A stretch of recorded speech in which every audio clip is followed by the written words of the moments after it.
Comment Mariah Carey a réussi à imposer All I Want for Christmas Is You comme LA chanson de Noël. Ça y est, on entre dans cette période où il fait froid, où les magasins installent leurs vitrines et où il devient impossible d'échapper à ces mêmes chansons de Noël qui reviennent en boucle. Et parmi elles, vous le savez, la plus populaire est All I Want for Christmas Is You de Mariah Carey. Pourtant, ça n'a pas toujours été le cas. Et particulièrement en France, où bien avant Mariah Carey, on avait notre hymne de Noël bien de chez nous, j'ai nommé Petit Papa Noël de Tino Rossi. Sorti en 1946, le titre a pendant des décennies été la chanson de Noël la plus populaire en France. Et même l'une des chansons les plus populaires tout court, avec des ventes estimées à plus de 5 millions. Un record. Petit Papa Noël était le classique indétrônable de Noël, repris au fil du temps par toutes les plus grandes voix de la chanson française. Il me tarde tant que le jour se lève pour voir si tu m'as apporté.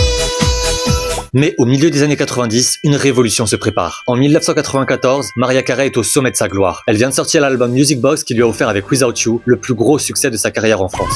C'est alors qu'elle publie Merry Christmas, album de Noël essentiellement composé de reprises de chants traditionnels, mais pour lequel elle coécrit aux côtés de Walter Afanasieff 3 titres inédits, dont All I Want for Christmas Is You qui en sera le premier single. Sortant à peine 2 mois avant Noël, le temps de promotion de l'album est assez court, et le choix est fait de simplement envoyer le single en radio et de limiter sa sortie physique à certains marchés. En raison des règles de l'époque qui requéraient des ventes physiques, All I Want for Christmas Is You n'entrera dans le top single ni en France, ni aux États-Unis. Malgré cette absence dans les charts pour des raisons techniques, le titre se diffuse à travers ses passages radio, son usage dans des films comme Love Actually, et de nouvelles versions que Mariah Carey enregistre avec Jermaine Dupri et Bow Wow en 2000 ou avec Justin Bieber en 2011. 2011, c'est justement l'année où le titre entre pour la première fois au top single en France suite à la prise en compte des ventes par téléchargement. En décembre 2011, All I Want for Christmas Is You atteint la 30e place du classement. C'est bien, mais ça reste en dessous du Petit Papa Noël de Tino Rossi, qui cartonne toujours autant et est cette année-là 5 places au-dessus.